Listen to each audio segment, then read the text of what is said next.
Hello, this is Catholic Prophecies for You. We're talking today about the prophecies coming from the Ecstatic Nun of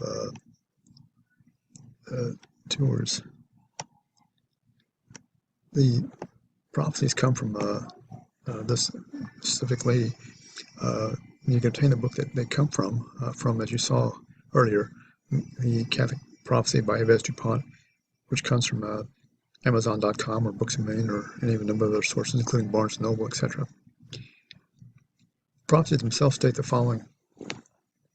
Before the war breaks out again, food will be scarce and expensive. There will be little work for the workers, and fathers will hear their children crying for food. There will be earthquakes and signs in the sun. Towards the end, darkness will cover the earth. When everyone believes that peace is assured, when everyone least expects it, the great happenings will begin. Revolution will break out in Italy almost at the same time as in France. For some time the Church will be without a pope. England too will have much to suffer. The revolution will spread to everywhere, every French town. Wholesale slaughter will take place. This revolution will last only a few months, but it will be frightful. Blood will flow everywhere because the malice of the wicked will reach its highest pitch. Victims will be innumerable. Paris will look like a slaughterhouse.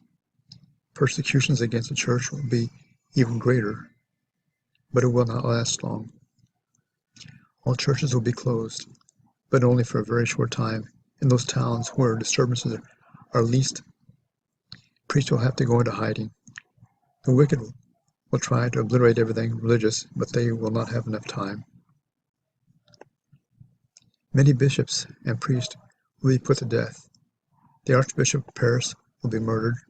Many other priests in Paris will have their throats cut because they will not have time to find a hiding place.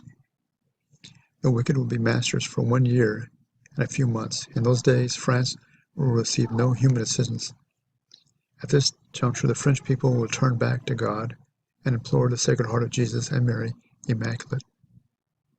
They will at last confess He alone can restore peace and happiness. The French people will ask for a good king. He who was chosen by God, He will come, the Savior whom God has spared for France, the king who is not wanted now because he is dear to God's heart. He will ascend the throne. He will free the Church and reassert the Pope's rights. The council will meet again after victory, but this time men will be obliged to obey. There will be only one flock and one shepherd.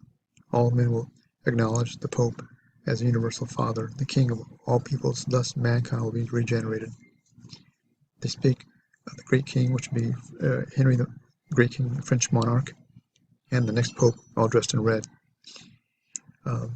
These prophecies are taken from Catholic Prophecy by Yves Dupont, pages 36 and 38, which may be obtained from tambooks.com itself, or the other sources mentioned, Amazon.com or Books a Million or Barnes & Noble. The original copyright was in 1970. Thus concludes the prophecies of the Ecstatic Nun of Tours. Thank you very much.